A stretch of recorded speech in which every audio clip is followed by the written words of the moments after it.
What if an entire town, 22 men, women, and children, sat down to dinner and never stood up again? Plates still warm, radio still humming, shoes lined neatly by the door, and then silence. Could you imagine walking into that?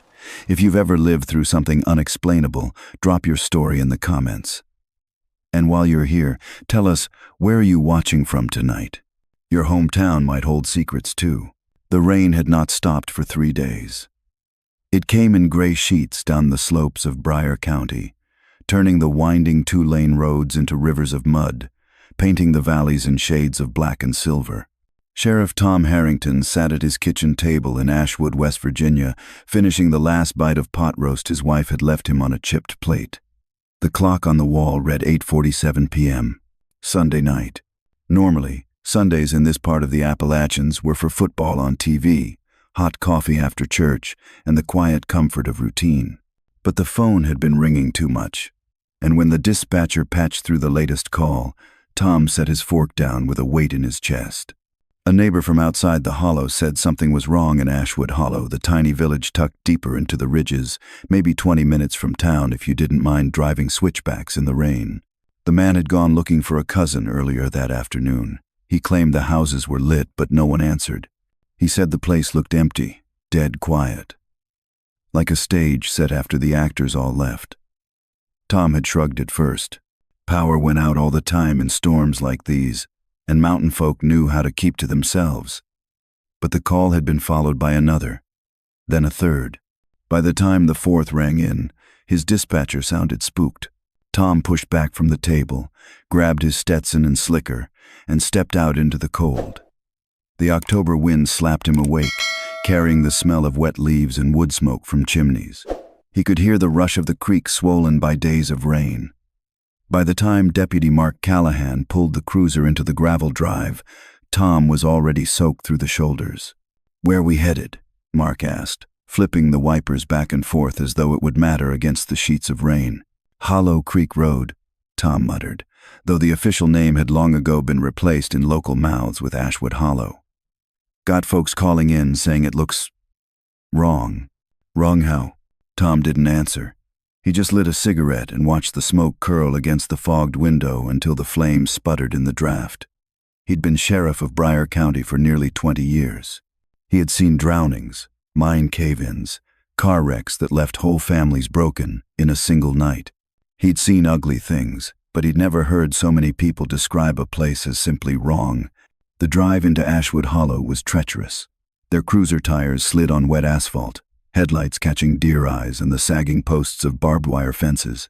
Mark kept both hands locked on the wheel, his knuckles pale, while Tom stared into the dark like he expected something to step out at any moment. When the first houses appeared through the curtain of rain, Tom felt the hair prickle on the back of his neck. The village should have been alive even in bad weather. Porch lights, the glow of TVs through curtains, maybe the shadow of someone walking from barn to house. Instead, Ashwood Hollow looked like it had been frozen mid-breath. Windows glowed faintly. Front doors stood ajar, rocking against their frames. Curtains fluttered in the breeze, but not a soul moved. "Jesus," Mark whispered. "Where is everybody?" Tom told him to park. They stepped out into the mud, flashlights cutting white cones through the mist. The rain pattered off tin roofs, gurgled through clogged gutters, dripped down their collars. For a long moment, the only sound was water. "Let's check the Whitaker place," Tom said. He knew James and Marlene Whitaker well enough. Their boy, Danny, played ball with his nephew. Salt of the earth family, never any trouble. They pushed through the front gate, its hinges squealing, and stepped onto the porch. The door hung wide open, a coat dripping rainwater by the frame. Inside smelled of roast beef and potatoes. A pot sat cooling on the stove, plates of food half finished on the table. A glass of milk had tipped and soaked a pile of mail, the ink bleeding into shapeless blue smears. The TV hummed softly in the living room, tuned to a Sunday night game. Everything screamed ordinary life, except for the emptiness. Tom moved room to room, calling names. Beds unmade, clothes laid out for morning, a lamp still burning in the den. The Whitakers had been living their lives one moment, and then gone. He found the family dog, Jasper, a black and white collie, whining in the backyard, ribs showing from hunger. The animal pawed at the sliding door, desperate for food and comfort. Tom scratched its wet fur and felt his throat tighten. "Sheriff," Mark called from the porch. His flashlight trembled slightly as he pointed at the railing. There, lined up with deliberate neatness, were 3 pairs of shoes, a man's boots, a woman's flats, and a boy's sneakers. All placed side by side, soles pointing outward, as though waiting for inspection. Tom stared at them until the rain blurred his vision. "Why would they leave their shoes?" Mark asked. Tom didn't answer. He didn't have one. They checked the Adler house next, then the Colemans. Each time the story repeated like a broken record. Meals left out, radios still on, shoes set neatly by doors or porches. In one house, a bowl of cereal had gone soggy in milk. In another, a baby's crib stood empty, the mobile still spinning lazily overhead. No sign of struggle, no broken locks or forced entries. Just absence, as if 22 people had walked out together into the storm and left their lives behind. By midnight, Tom's raincoat clung heavy to his shoulders. His boots squelched with each step, and the holler rang with nothing but the thud of rain. They gathered in front of the shuttered general store, its windows reflecting their flashlight beams. "No sign of foul play," Tom said finally, his voice low. "No tracks leading out, no vehicles missing. Just gone." Mark swallowed hard. Where the hell did they go? Tom stared into the fog. He had no answer. His gut told him something he'd never admit. They hadn't left in any way a man could explain. Something had taken them. They searched 3 more homes before exhaustion forced them back to the cruiser. Tom sat on the hood, cigarette smoke mixing with mist, watching the dark line of trees beyond the last house. He thought of his father, who used to say the mountains remembered things people wanted to forget. Tom had laughed then. Tonight, he wasn't laughing. Mark paced nervously by the cruiser. "Sheriff, I don't like this. It feels wrong, like the whole town just got up and marched into the woods." Tom didn't respond. He was listening. There, just under the sound of rain, something threaded the silence. At first, he thought it was wind catching in the eaves, but the sound grew clearer, sharper, lighter, high-pitched. Laughter, children's laughter. Soft, distant, carried on the wet night air from somewhere in the woods. Tom froze. His heart hammered in his chest. He turned slowly toward the tree line. The sound swelled for a breath, then faded, swallowed by the storm. He glanced at Mark. The young deputy's face was pale, his flashlight trembling. "You heard it too," Tom said, more statement than question. Mark nodded, lips pressed tight. "Tell me I imagined that." Tom ground his cigarette into the gravel and forced his voice steady. "We'll call it in at dawn. Until then, not a word. You understand?" Mark hesitated, then nodded, but his eyes darted back to the woods, as though expecting shapes to emerge at any moment. They climbed into the cruiser, mud dripping from their boots. Tom stared at the windshield, at the blurred outlines of houses still glowing faintly in the rain. Places waiting for occupants, who would never return. His gut clenched with a certainty he could not shake. Ashwood Hollow hadn't been abandoned. It had been emptied. As the wipers dragged across the glass, a new sound came, faint but sharp enough to cut through the storm. A single knock, then another.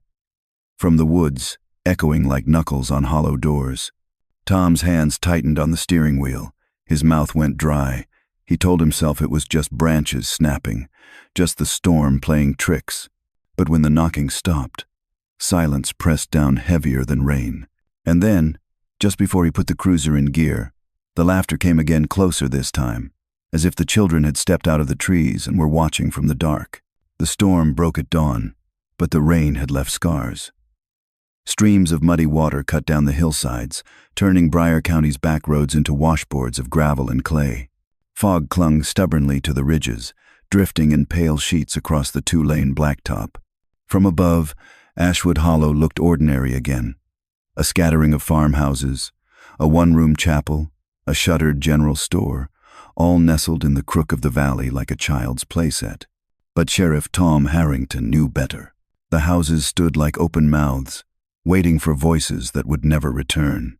He had been awake all night, His office smelled of stale coffee and wet wool. Deputy Mark Callahan sat slouched in the chair across from him, boots caked in mud, eyelids twitching, as though he hadn't stopped hearing the laughter. Neither of them spoke of it. Not yet. They didn't have to. The fear hung between them like smoke. By 9 o'clock, the cavalry had arrived. Black SUVs rolled down Hollow Creek Road in a convoy, their tires hissing on the wet asphalt. When the doors opened, the quiet mountain morning was broken by the snap of radios and the clipped voices of federal agents. They wore dark jackets with bold yellow letters on the back FBI. Their movements were precise, efficient, practiced. Men and women with hard eyes stepped into the mud as if they'd done this 1,000 times. For them, Ashwood Hollow was another case file, another anomaly. For Tom, it was his home. The woman who led them didn't bother with pleasantries. She strode toward him with long steps, her coat whipping in the breeze, and extended a firm hand. "Sheriff Harrington," she said. "Special Agent Rebecca Crow, Federal Bureau of Investigation." Tom shook her hand. Her grip was strong, her gaze sharper. She was tall, with dark hair tied back in a no-nonsense knot and eyes the color of storm clouds. Nothing in her expression gave away what she was thinking. That unsettled him more than anger or pity ever could. "You've secured the scene?" she asked. "As best we can," Tom replied, glancing around at the glowing windows and open doors. "But the whole damn village is a scene." Crow followed his gaze. "Then we'll start house by house." That night, Ashwood Hollow lit up brighter than it ever had in living memory. Portable floodlights bathed the valley in a harsh white glow, turning each house into a theater stage. Agents moved in and out, like restless actors, bagging evidence, half-eaten meals, fingerprints lifted from doorknobs, scraps of clothing left on chairs. Forensic vans hummed. Radios crackled with orders. Dogs barked as handlers tugged them through the mud, searching for trails. Helicopters circled above, their beams cutting across the ridges like searchlights in wartime. The entire hollow looked less like a town and more like a battlefield being mapped by invaders. Tom stood at the edge of the chaos, cigarette trembling in his fingers. He had worked law enforcement for 25 years. He had seen murders, suicides, wrecks, so violent you had to scrape lives off asphalt. But he had never seen a crime where nothing made sense. No footprints leading out, no vehicles missing, no sign of resistance. Just a town frozen mid-breath. He wanted answers, but the deeper he looked, the more it felt like the mountain itself was holding its breath. Deputy Mark paced near him, arms crossed tight. "They're not going to find a damn thing," he muttered. His voice cracked from exhaustion. "Because it's not human." Tom shot him a warning glance. "Watch your mouth." Mark's jaw tightened. He wanted to say more, but swallowed it down. Crow was already watching them from across the yard, her face unreadable. By the third day, the press had descended. Satellite trucks lined the winding road like vultures perched on a wire. Reporters shoved microphones into the faces of anyone willing to talk. The phrase appeared on every network chyron. The vanished village. The story was irresistible. 22 people gone without a trace. Homes left perfectly intact. Cable news anchors speculated wildly. Mass suicide, cult activity, environmental poisoning, alien abduction. Every theory seemed more far-fetched than the last, yet none explained the reality of warm dinners and shoes left neatly by doors. Tom hated the cameras most of all. He'd spent his career in quiet corners, cleaning up small tragedies that rarely made it beyond the county line. Now the whole country was watching. He stared at the flashing bulbs, the reporters shouting questions, and felt his cigarette burn down to the filter. "If I knew," he told one of them flatly, "we wouldn't be standing here." But inside, he was haunted. Because late that second night, as he walked past the chapel alone, he had heard it again, the laughter. Children's laughter, soft and distant, floating from the woods. He hadn't told anyone. Not yet. What lawman admits to hearing ghosts? The third morning dawned gray and damp, fog clinging like cobwebs to the hills. Crow approached him with a clipboard in hand, looking impossibly awake for someone who had worked through the night. "We've gone through 12 houses so far," she said, her voice cool, professional. "The details are consistent." Tom nodded grimly. Shoes lined up, meals left out, radios still humming. Not a sign of where they went. Her mouth tightened. Even she, with all her federal training, looked unsettled. "What's your theory, Sheriff?" Tom exhaled smoke. "You want it straight?" "I don't have one." "Convenient," Crow muttered, jotting notes. She didn't press further, but Tom could see it in her eyes. She didn't like mysteries. Mysteries had a way of making agents look like fools. By noon, the search expanded beyond the village. Teams of dogs combed the woods, handlers calling into the mist. State troopers walked shoulder to shoulder through fields, marking grids with fluorescent tape. The creek that gave Ashwood Hollow its name was dragged, its black waters swirling under floodlights. But still nothing. Not a single clue. Reporters whispered that it looked staged, like someone meant for them to find the hollow this way. Tom overheard one cameraman say it under his breath and nearly snapped. The idea gnawed at him, though. Had the villagers chosen to leave? Had they been following something? That night, the FBI set up their command post inside the chapel. The pews were shoved aside to make room for maps, radios, and evidence bags stacked in neat piles. Floodlights outside painted the stained glass in harsh panes of red and blue. The air smelled of damp wood and coffee gone stale. The chapel, once a place of prayer, now resembled a war room. Tom lingered near the back, watching the agents argue over timelines and evidence. Crow stood at the front, pointing to a map of Briar County. "There are no recent missing persons reports outside Ashwood Hollow," she said. "No indication of mass travel. Phones were left behind. Vehicles too, the disappearances contained." "Could they have walked out?" one agent asked. "Through miles of mud and forest? All 22 of them?" The room murmured. No one wanted to say what they were thinking. Tom rubbed the stiffness from his neck, his heart pounding. He thought again of the laughter, of how it had seemed to float through the trees like smoke. He had told no one. Not yet. When the meeting broke, Crow caught him by the door. "You look like you want to say something." Tom hesitated. "I don't have proof. Proof comes later." "What is it?" He lowered his voice. "The first night, I thought I heard children. Outside, near the woods." Her expression didn't change, but her eyes sharpened. And that was before I knew all the kids were gone." For the first time, Crow looked unsettled. She adjusted her grip on the clipboard, then spoke quietly. "Sheriff, you'll need to write that down." The words sat heavy in his chest as he drove back through the hollow later that night.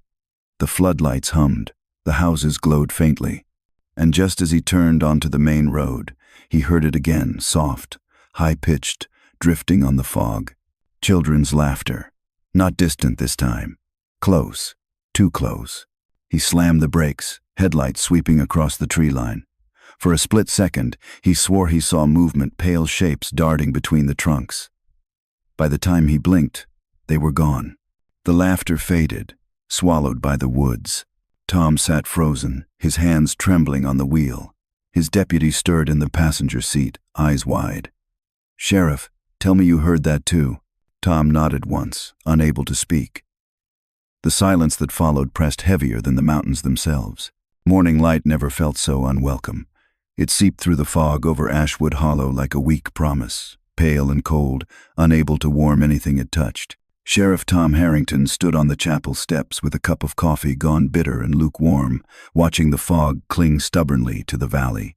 Floodlights were being hauled back into trucks, and exhausted agents shuffled like ghosts between the houses. He had smoked too many cigarettes. His throat felt like ash. Deputy Mark Callahan hadn't said more than 10 words since the night before. He looked gray, older than his 26 years. Tom recognized the hollow-eyed stare.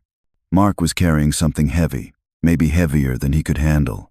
The laughter had gotten to him. Tom wanted to tell the boy it would get easier, but he knew it wouldn't. Not with what they had heard, and what they might yet see. The Whitaker house became their next focus.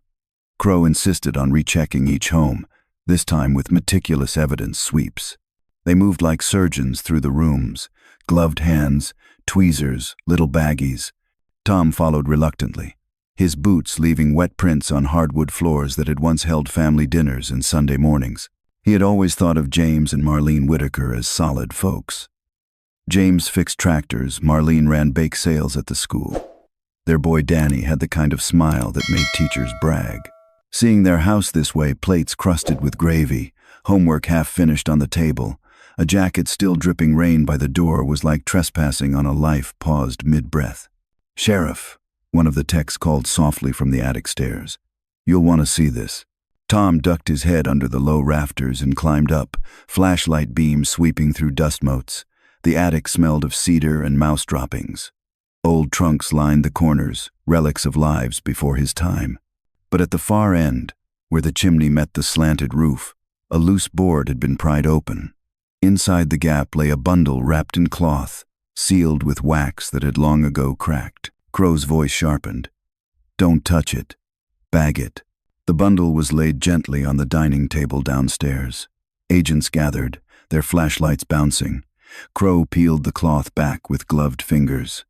Inside lay a leather-bound book, its cover worn soft, edges frayed, the faint scent of mildew rising from its pages. On the first leaf, written in faded ink, was a name.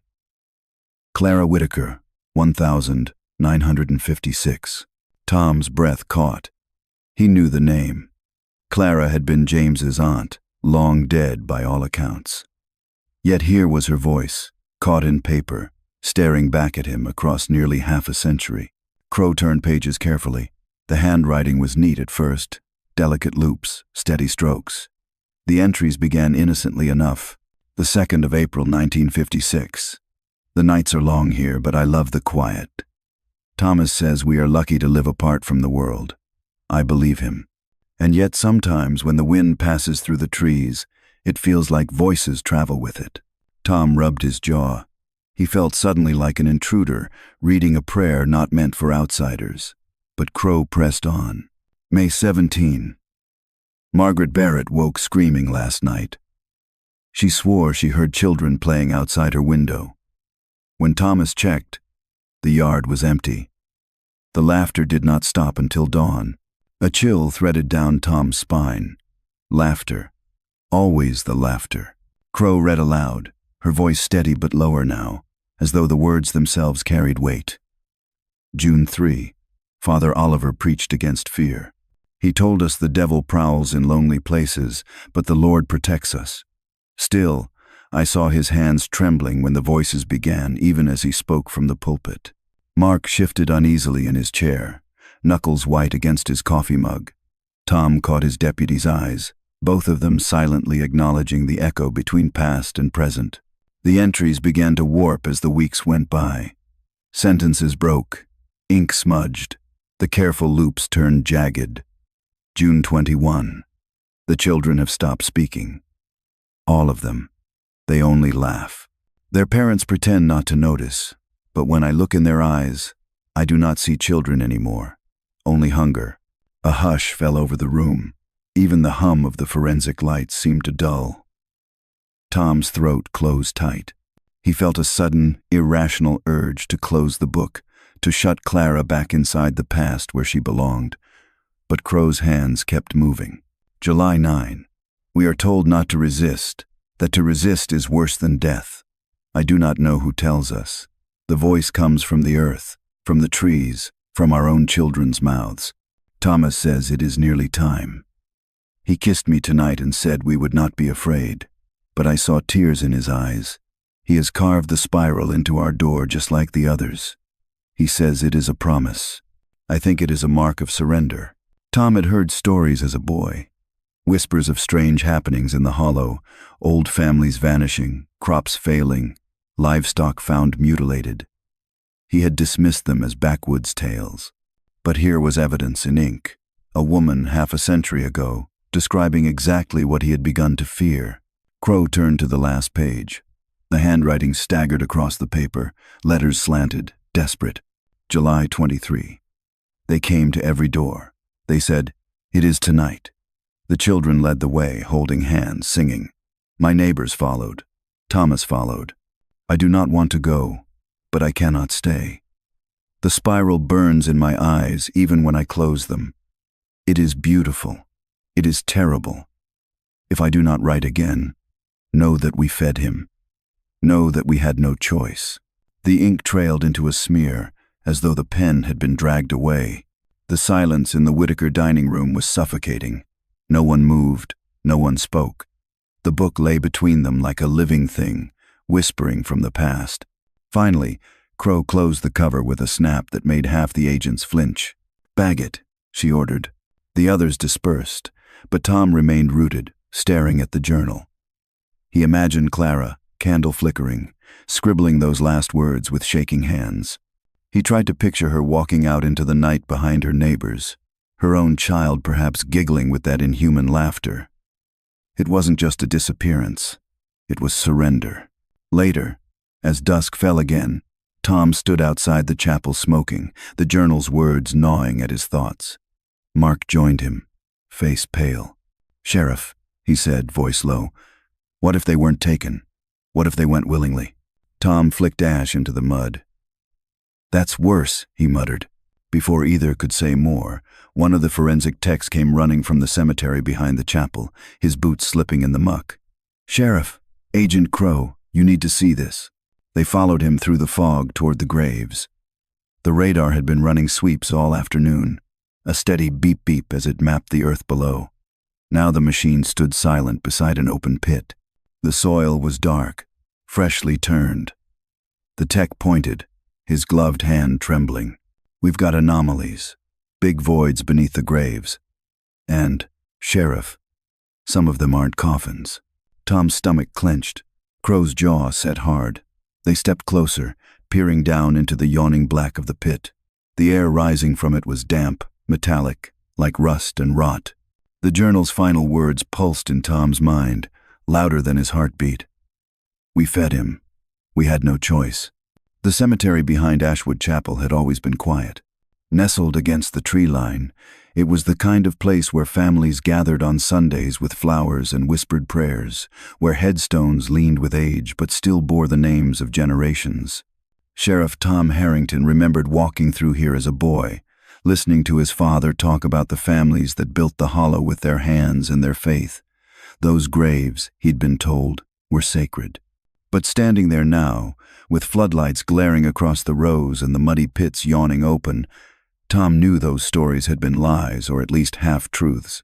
The ground-penetrating radar had lit up like a Christmas tree. Technicians flagged anomalies all across the cemetery, shallow voids beneath stones, irregular shapes that didn't match coffins. By mid-afternoon, crews had begun to dig. The first shovel struck something hard after just 2 feet. What emerged was not a coffin, but a crude wooden box, no larger than a child's toy chest. The wood splintered as they pried it open, revealing a tangle of bones. Some were tiny, bird-like, others clearly human. They weren't arranged like a body. They were piled, as though tossed together without care. The stench that rose from the box turned men pale. One agent gagged into the mud. Another crossed herself. Tom forced himself to look, though bile burned the back of his throat. The bones were old, some yellowed with time, others stained dark as though burned. But what chilled him most was that they weren't all ancient. Some still carried fragments of flesh, strands of hair clinging stubbornly to skulls. Crow crouched close, her face set hard as granite. "Bag them all, every fragment, every piece." Her voice was steady, but Tom noticed her hand trembled when she adjusted her gloves. The second pit revealed worse. Another box, heavier, the lid nailed shut. When they pried it open, a cracked porcelain doll's head rolled into the mud. Inside were bones again, but this time arranged carefully, almost lovingly, in a circle. At the center of that circle lay a child's shoe, a rusted nail driven clean through the sole. Tom's stomach turned. He stepped back, clutching his hat like it might anchor him. "What kind of people?" Mark whispered behind him, but he didn't finish. His words floated away into the mist, unfinished like so much else in this hollow. By evening, they had unearthed 5 boxes. Each was worse than the last. One held a bird's skull wrapped in string. Another, a bundle of bones carved with strange symbols, spirals, jagged lines that seemed to writhe when the light hit them. The worst was the 5th, Inside lay a child's skull no bigger than a grapefruit, its crown carved with deliberate markings, not random scratches, but patterns. Tom didn't recognize them, but he knew instinctively they were older than the village, older than his county, maybe older than the country itself. The younger agents whispered among themselves, voices sharp with unease. One muttered about cults, another about devil worship, a third about the old folk tales he'd heard as a kid in Kentucky. Crow silenced them with a look, but Tom could see the fear in her eyes too. She was no longer dismissing the idea of rituals or folklore. She was staring straight at it. Dr. Ellen Lively, the anthropologist flown in from Dallas, arrived that night. She was a small woman with sharp features, her glasses fogging in the rain as she bent over the artifacts. She didn't speak for a long time, just traced the carvings on the bones with gloved fingers, her breath shallow. "These are not random," she finally whispered. "This is ritual, pre-Christian in style, though distorted. I've seen similar sites in rural Europe, fertility cults, blood cults, but never in America. Not like this." Tom shivered at the certainty in her voice. He had wanted her to say it was a hoax, some twisted prank from decades ago, but her tone carried no doubt. This was real. This was deliberate. The chapel became a morgue that night. Tables lined with evidence bags, photographs pinned to corkboards, bones catalogued one by one. The air smelled of damp earth and bleach. Tom lingered near the back, smoking until Crow snapped at him to put it out. His nerves were frayed, his hands unsteady. He couldn't stop picturing Clara Whitaker writing by candlelight in 1956, scribbling, "We fed him. We had no choice." He imagined her voice merging with the laughter they'd heard in the trees. Was this what she had meant? Feeding him with their dead? Just past midnight, one of the agents screamed. Tom rushed back outside, his boots slipping in the mud. A young FBI man stumbled out of the Adler house, his face white as chalk, flashlight shaking in his grip. "What happened?" Crow demanded. The man stammered, eyes wide.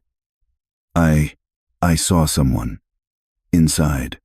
A man standing in the hallway." Crow's jaw hardened. "One of us?" The agent shook his head violently. "No, he was tall, too tall, and his face—" He broke off, trembling. "I don't want to say." They swept the house with floodlights. Every room stood empty, dust settling in the beams. Nothing. Yet Tom noticed how all the agents exchanged nervous glances. The Hollow was working on them. It was wearing them down. Later, Tom found himself back at the cemetery, standing at the edge of the pits. The rain had eased, but fog clung low, rolling across the ground like breath from unseen mouths. He stared at the fifth box, at the carved skull inside. He tried to make sense of the markings, but they seemed to shift under his gaze, pulling him in. He blinked hard and looked away, heart pounding. Mark joined him, pale and jumpy. "Sheriff," he whispered, "what if they didn't disappear? What if they're still here? Waiting?" Tom didn't answer. He couldn't, because part of him believed it. The next morning, the digging continued. More boxes, more bones. Some human, some not. Each discovery darker than the last. Crow kept her face composed, but Tom noticed the way she clenched her jaw, the way her eyes flicked nervously toward the woods. Even the scientist, Dr. Lively, began to mutter under her breath, her neat handwriting in the evidence log growing more erratic with each entry. By mid-afternoon, a shout rose from the far corner of the cemetery. Tom ran to the pit, boots sinking deep in the muck. What he saw made his stomach lurch. The earth had collapsed into a hollow space. Beneath the grave, marked Eleanor Whitaker, 1898, 1919, the soil gave way to reveal a chamber, larger than any coffin, darker than any root cellar. A void hidden beneath the graves all along. Crow's face went pale. "Seal it off," she ordered. "No one goes down until we know what we're dealing with." But Tom couldn't tear his eyes away from the darkness. The air that rose from it was different, colder, damp, with the metallic tang of rust and blood. He felt as though the earth itself was exhaling, sighing in relief that it had finally been uncovered. That night, Tom sat alone in the chapel, the carved skull sealed in an evidence bag on the table before him. He poured a shot of whiskey from the bottle he kept hidden in his desk drawer, though he'd sworn off drinking years ago. His hands trembled as he lifted the glass. The carvings on the skull seemed to pulse in the lamplight, lines shifting when he wasn't looking. He downed the whiskey in one swallow, but the whispers came anyway. "Sheriff." The voice was low, drawn out, almost mocking. "Sheriff, don't resist." Tom spun, heart hammering. The chapel was empty, but the air smelled faintly of soil, damp and rotten. He gripped the bottle like a weapon, his breath coming fast. "Who's there?" His voice cracked in the rafters. Only silence answered. But when he turned back to the evidence table, his blood froze. The skull was no longer where he had left it. The bag lay empty, the lamplight glinting off bare plastic. The skull itself sat upright on the table, its carved crown facing him directly, as though it had shifted on its own. Tom stumbled back, his chair scraping across the floor. The carved spirals seemed to glow faintly, pulling his gaze, drawing him inward. His vision blurred, his knees weak, and then, just as suddenly, the light flickered. The skull sat still, motionless, exactly where it had been bagged. The whispers vanished. Only his ragged breath remained. He rubbed his eyes, convinced he had lost his mind. But as he stumbled toward the door, he heard it again, soft, high-pitched, cutting through the fog outside. Children's laughter. Not far this time, not across the valley, right at the edge of the cemetery. The woods around Ashwood Hollow had always been thick, a tangle of oak, cedar, and pine that seemed to grow closer together the deeper you walked. Old-timers used to joke that the forest was alive, that it didn't just surround the hollow but swallowed it whole. Sheriff Tom Harrington had laughed at those stories as a boy. Now, as he stood at the tree line with a shotgun slung heavy across his chest, he wasn't laughing anymore. It was dawn. Mist clung low to the ground, curling between the gravestones of the cemetery and rolling into the trees beyond. The floodlights had been packed away, leaving only the pale light of morning to filter through the canopy. The agents stood in a line, weapons at the ready, radios clipped to their shoulders. Deputy Mark Callahan was beside Tom, his jaw tight, his eyes hollow from another sleepless night. Agent Rebecca Crow was at the center, her voice sharp as she gave orders. "We move in grid formation. No one breaks line. No one goes silent. We mark everything. Understand?" A chorus of nods answered her, but no one spoke. Even the forest seemed to listen, holding its breath. They stepped forward as one. The air changed instantly. It was cooler, heavier. Sound died quickly here. The crunch of boots on leaves was swallowed almost as soon as it rose. Tom felt the weight of the shotgun strap bite into his shoulder, the rhythm of his breath louder than it should have been. Every tree looked the same. Every shadow seemed to shift when he wasn't looking. Within half an hour they found the first sight. A ring of stones half buried in leaves, blackened as though from fire long ago. In the ashes, brittle and white, lay a jawbone. Flat teeth. Human. One of the agents gagged, but Crow's voice cut sharp through the mist. "Bag it, mark the site, move on." The second sight was worse. Wooden poles driven into the ground in a rough circle, their tops carved with spirals and jagged lines. Weather had worn the grooves, but the markings were still visible. Dr. Ellen Lively, the anthropologist, crouched beside them, her hands trembling as she traced the carvings. "These are old," she whispered, "older than the village. I've only seen similar designs in Europe, pagan fertility rituals, harvest sacrifices, but this," she trailed off, eyes wide. "This is something else, something homegrown, a distortion. Isolation does that." Tom felt the air grow heavier. He stepped back, scanning the trees, convinced he saw movement in the periphery. Every instinct told him they weren't alone. The third sight nearly broke the line. A pit dug deep into the soil, filled with bones layer upon layer like sediment, some crumbling to dust, others disturbingly fresh. The stench hit them before they saw it. Several agents covered their mouths, retching. Crow's face went hard, but Tom caught the way her eyes flicked nervously toward the shadows. "They've been doing this for decades," Dr. Lively said quietly, her voice thin. "Maybe longer.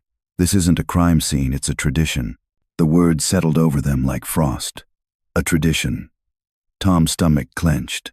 He thought of Clara Whitaker's journal, her final line. We fed him. We had no choice. Had the people of Ashwood Hollow known all along what lived in these woods?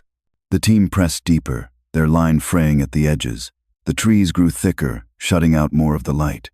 Radios crackled with static, then silence. Tom felt sweat on his back despite the cold.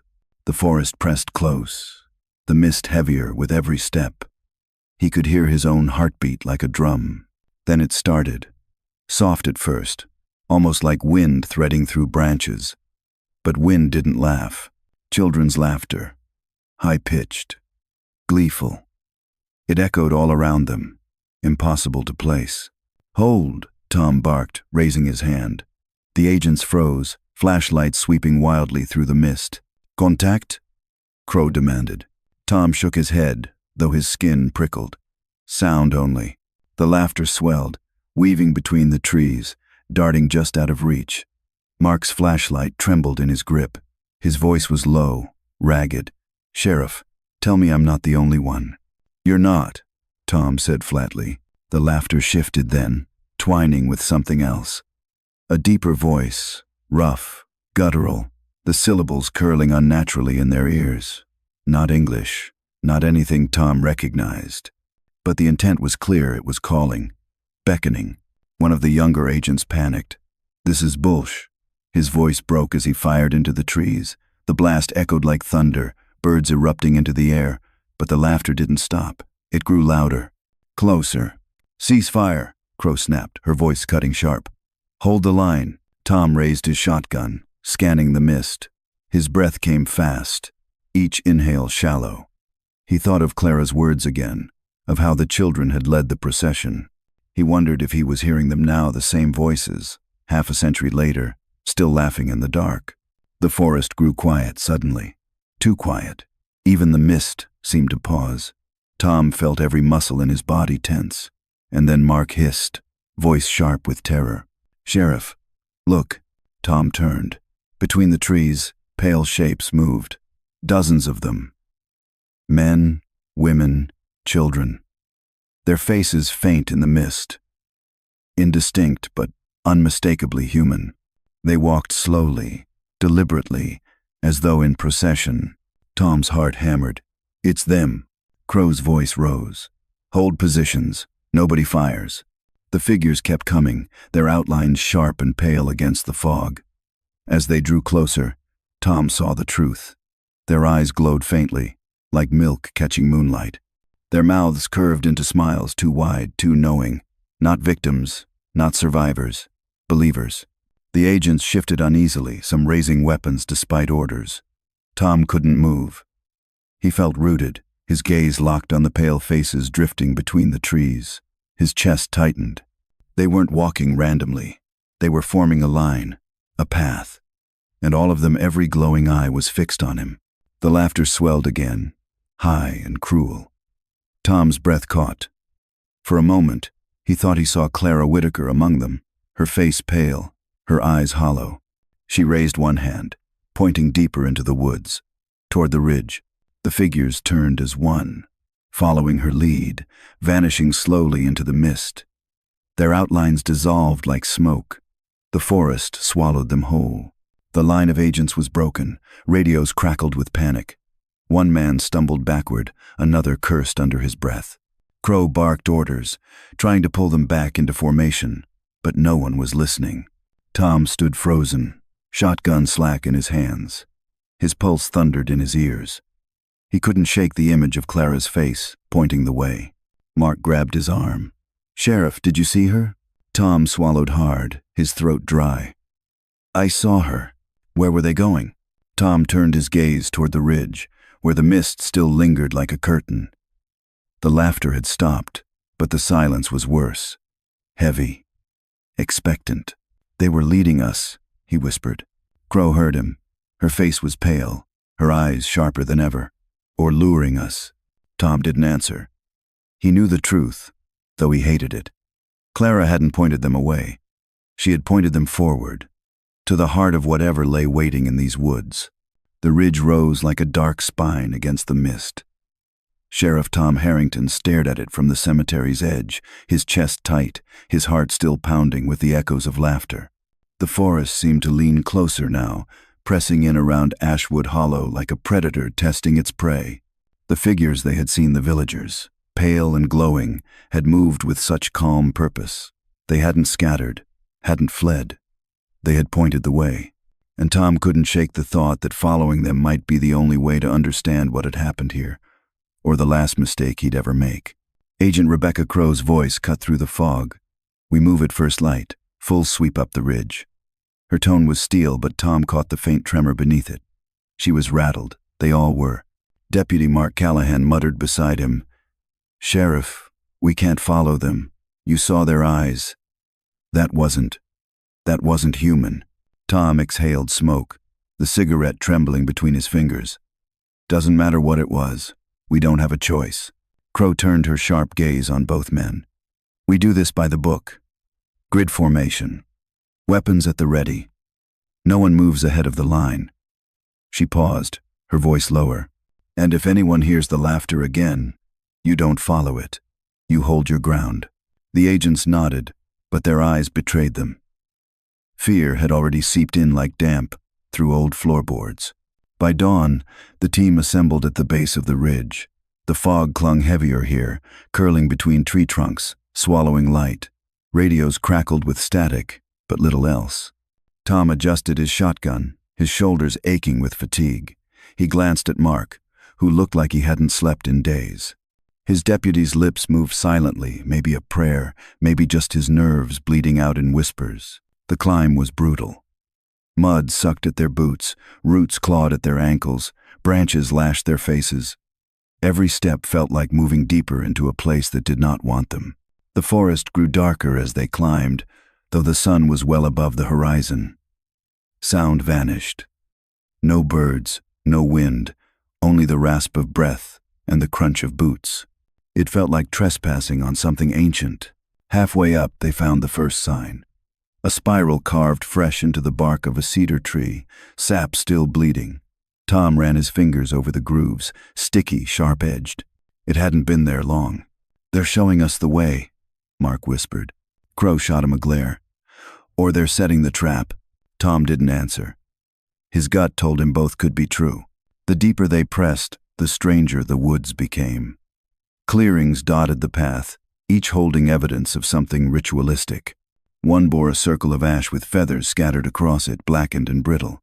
Another held wooden poles lashed together in a crude shape, part cross, part spiral, part something unrecognizable. The smell of rot hung heavy in the air.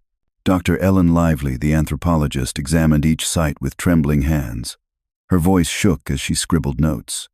"These markings, they're not just random. They echo petroglyphs thousands of years old. This is syncretic pagan symbols distorted by generations, a folk religion grown in isolation." Tom stared at the spirals, his chest heavy. "You're saying this isn't new?" Lively shook her head. "No. I think the settlers here tapped into something older, or it tapped into them." The words gnawed at Tom. He thought of Clara Whitaker's journal, of the way she wrote, "We fed him. We had no choice." Was this what she meant? Not madness, but obedience passed down like an heirloom? By late afternoon, the line was faltering. Agents were exhausted, nerves fraying. The ridge seemed endless, its slope steep and unyielding. Tom forced himself forward, each step heavier than the last. That was when the sound returned. Laughter, high, sweet, childlike. It drifted through the trees, not distant this time, but close, circling them like wolves. The line froze. Flashlights snapped on, beams slicing wildly through the mist. Mark's breath hitched. "Sheriff, it's right here." Tom raised his shotgun, heart hammering. The laughter swelled, weaving around them, impossible to track. And then, beneath it, came the deeper voice again. Low, guttural words curling in a tongue that scraped at their ears. Crow barked, "Hold formation. Nobody move." But one of the younger agents broke.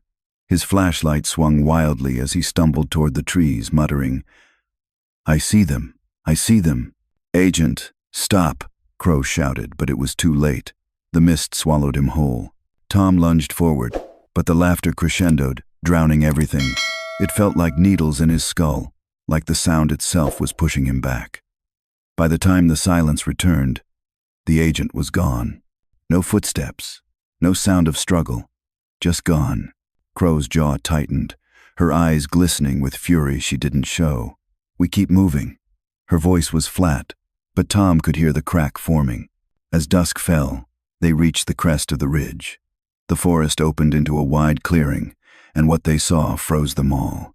Figures, dozens of them, pale, glowing faintly in the half-light. Men, women, children, the vanished of Ashwood Hollow. They stood in single file, barefoot, their eyes glowing like milk under moonlight, their mouths curved into serene smiles. Tom's stomach dropped. "It's them," he whispered. The villagers didn't move at first. They just stood, waiting, their silence more deafening than the laughter. Then, as one, they raised their hands and pointed toward the far side of the clearing. At the base of the next rise loomed a dark opening in the earth. A cavern, its mouth framed by rough-hewn stones, spirals carved deep into their surfaces. Torches burned on either side, flames crackling though no one had lit them. The villagers turned and began to walk, single file, into the earth. Their pale forms vanished into the cavern one by one, until only the glow of torches remained. Mark whispered, "Sheriff, they're not victims. They're part of it." Tom couldn't answer.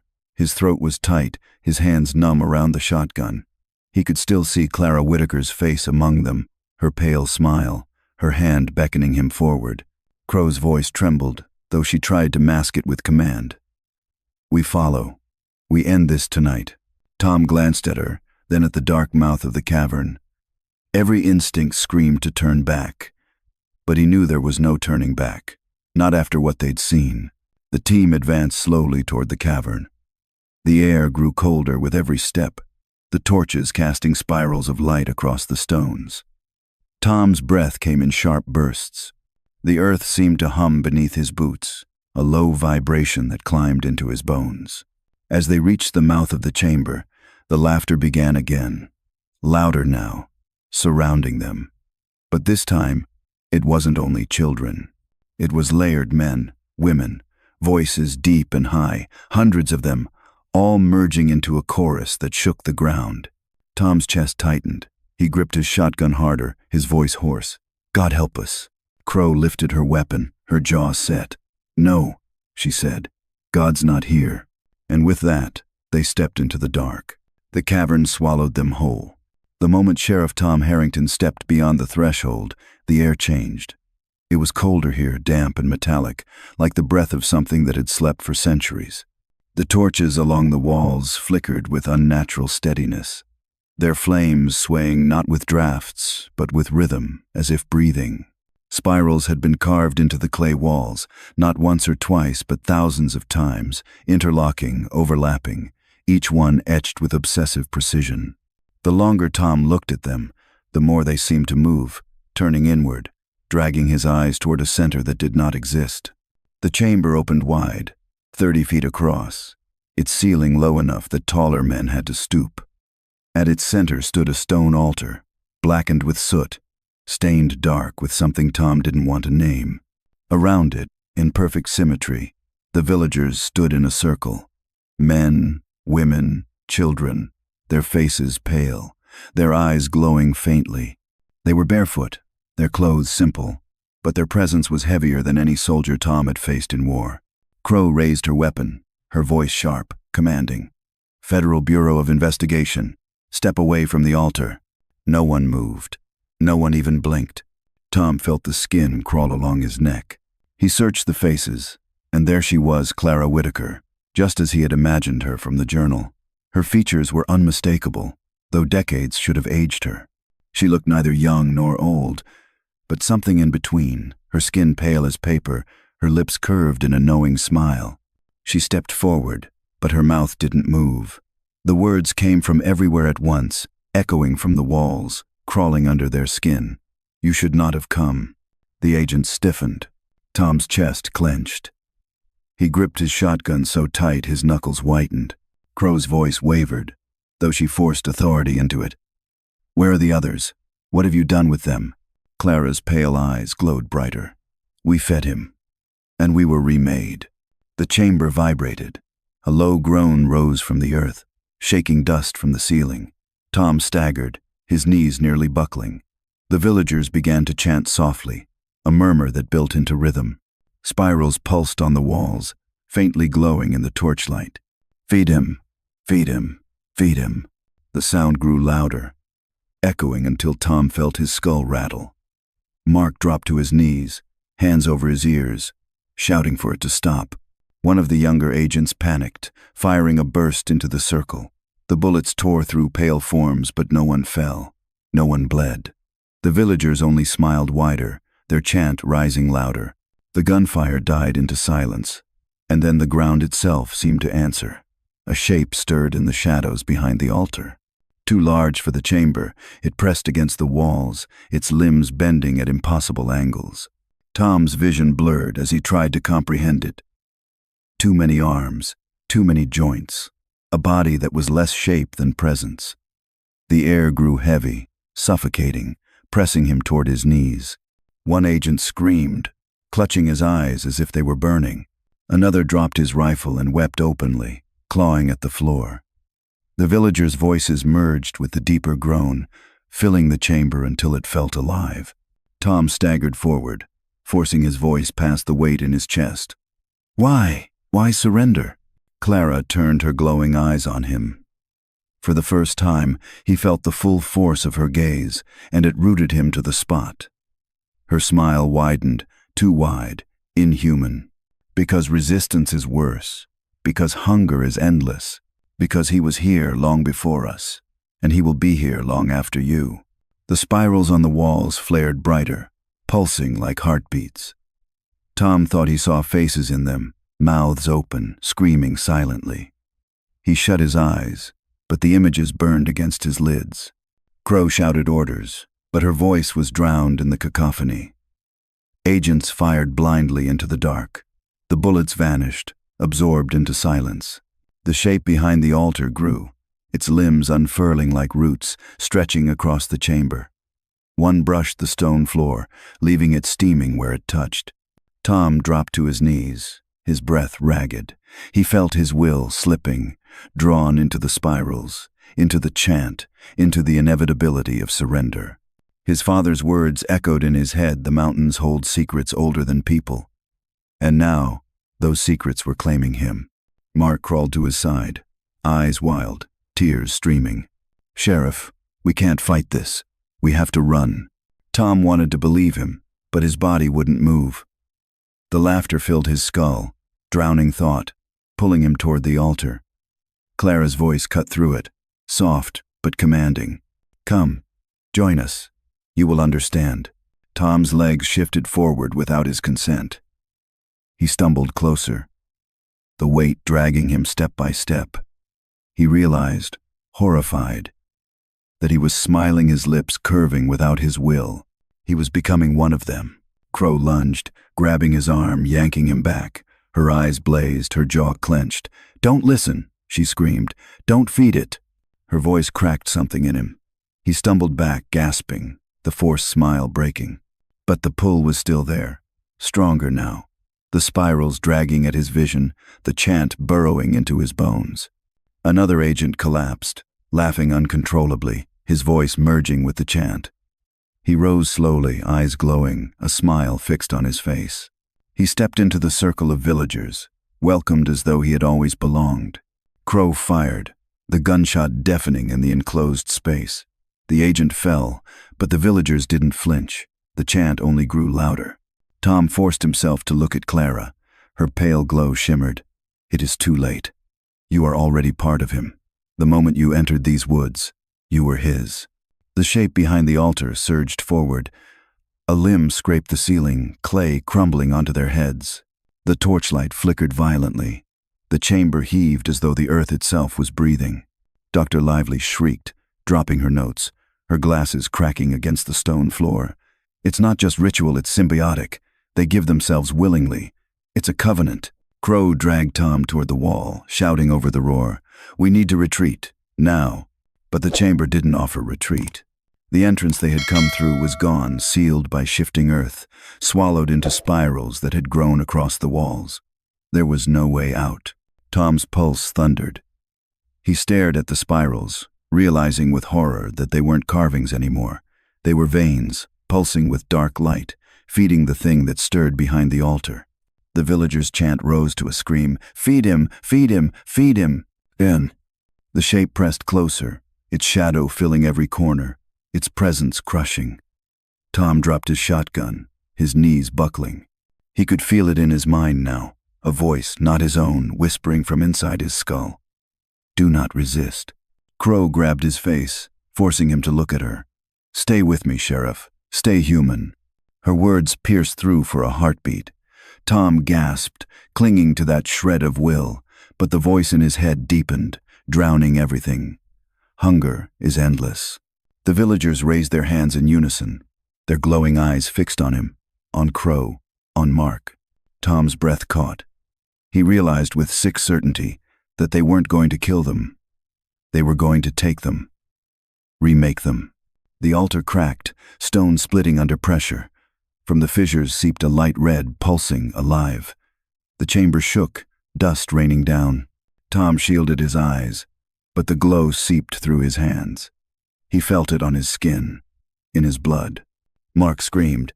Crow shouted his name. And then, from the altar itself, something began to rise. The altar split with a deafening crack. Stone shards rained across the chamber as the floor buckled under the weight of something ancient forcing its way up from beneath. A red glow seeped from the fissures, throbbing like a heartbeat, painting the spirals on the walls in blood-colored light. The villagers chanted louder, their voices rising to a pitch that made Tom Harrington's teeth ache. "Feed him! Feed him! Feed him!" From the broken altar, a shape rose. At first it was only shadow, formless, pulsing with light from within. Then limbs unfolded too many, too long curling like roots across the chamber floor. The air grew heavier, pressing on their chests, forcing Tom to his knees. The presence was overwhelming, not just seen but felt, clawing into his mind. Mark screamed, clutching his head. "It's inside me!" His voice cracked, high and broken. He collapsed onto the stone floor, body convulsing. Crow knelt beside him, shaking his shoulders. "Fight it, Mark. Stay with me." But his eyes rolled back, glowing faintly white. His mouth curved into a smile, not his own. He began to laugh. Tom's heart shattered. He lunged toward his deputy, grabbing his arm, but Mark's laughter grew louder, merging with the villagers' chant. He stood unsteadily, his voice no longer his own, chanting with them. "Feed him! Feed him!" "No," Tom rasped, tears burning his eyes. "Don't you give in, son." But Mark was gone. His face, pale in the red glow, looked serene, peaceful in the most terrifying way. He stepped into the circle, accepted without hesitation. The entity surged higher, its limbs scraping the ceiling, leaving deep grooves in clay and stone. The spirals pulsed brighter, alive, veins feeding its hunger. Tom felt his body dragged forward by an unseen force. His lips trembled as though they wanted to form the chant against his will. Crow grabbed his arm, her face streaked with sweat and grime. "Don't let it in, Sheriff. Don't you dare." Her voice cracked, but her eyes burned with defiance. The villagers raised their hands, pointing at Tom. The glow of their eyes fixed on him, dozens of stares locking him in place. Clara Whitaker stepped forward again, her pale smile, never breaking. "You are chosen. You have always been chosen." The voice wasn't hers. It was older, deeper, crawling through every crack in Tom's soul. His chest heaved. For a heartbeat, surrender seemed easier. To let go, to join, to stop fighting.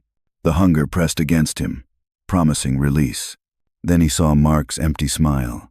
He saw the boy he had raised into a deputy, the young man who still said yes sir out of respect, the one who had called him a second father more than once.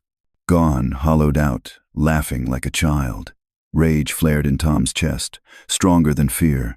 He staggered to his feet, shotgun trembling in his hands. You won't take me." His voice cracked but carried. The entity groaned, the sound like 1,000 stones grinding together. Its limbs lashed out, knocking agents into walls like rag dolls. Screams filled the chamber. Crow fired, her rounds vanishing into the mass like pebbles in an ocean. Tom raised his shotgun, aimed not at the entity, but at the altar itself. The cracked stone still glowed, pulsing with the heart of whatever lived beneath. His fingers squeezed the trigger. The blast tore through rock. Shards exploded. The chamber shook violently. The chant faltered for the first time. The villagers shrieked, their voices merging into a sound so piercing Tom dropped to his knees, clutching his ears. Clara's face twisted, her smile breaking into something monstrous. "You cannot resist. Watch me," Tom gasped, pumping the shotgun and firing again. Another blast shattered more of the altar. The glow flared brighter, almost blinding. The entity roared. The spirals on the walls writhed, twisting as though alive, spilling dust from the ceiling. The chamber began to collapse. Agents scrambled, some firing blindly, others clawing at the walls. Crow grabbed Tom's arm, dragging him back. "We have to move. There's no way out," Tom shouted. "We make one." Crow's eyes burned with defiance. The floor split wider, opening into a dark void beneath. Heat and wind blasted upward, carrying whispers that clawed at their ears.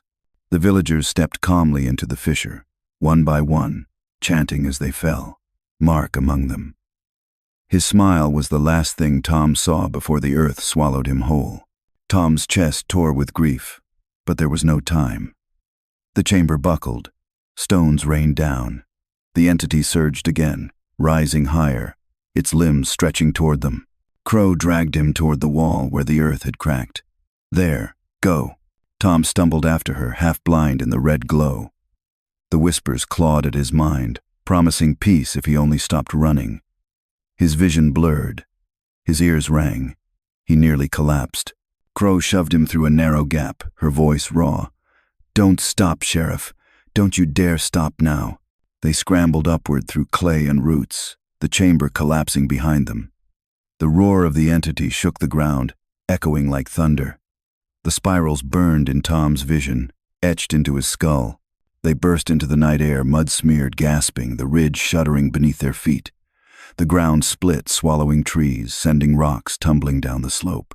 Behind them, the cavern mouth collapsed in a roar of dust and stone. The torches vanished. The chanting silenced. Tom collapsed onto the wet earth, coughing, his chest heaving. Crow fell beside him, her face streaked with blood and dirt. For a moment, they just lay there, the night eerily still.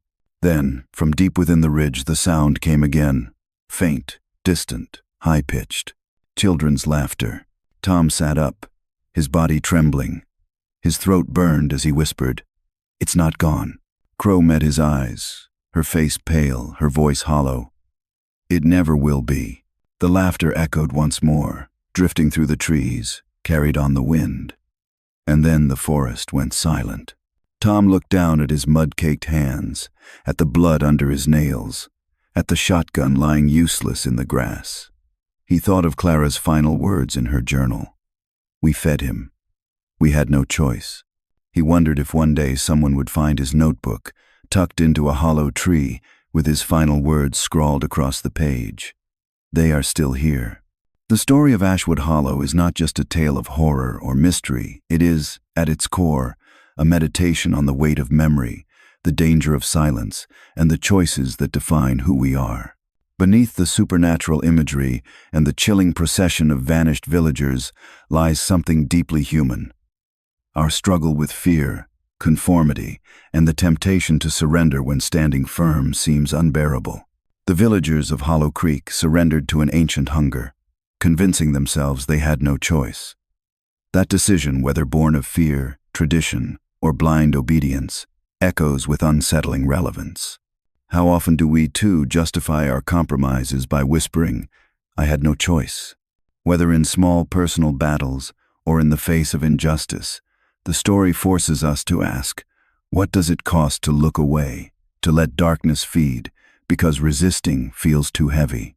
Sheriff Harrington's fight, imperfect and desperate, reminds us of the importance of defiance, of holding on to our humanity even when the world presses us to let go. His refusal to surrender, his rage at seeing his deputy hollowed into something unrecognizable, captures the raw truth that resistance often begins, not with courage, but with grief and love. On a broader level, the tale is about inheritance. Just as the villagers inherited rituals of fear, we inherit traditions, wounds, and stories from our past. The question the story leaves us with is simple but profound. Do we pass on fear, or do we pass on strength? Ultimately, Ashwood Hollow teaches us that silence is complicity, and that courage is not the absence of fear but the choice to face it. Darkness may never vanish, but neither does the human will to resist it.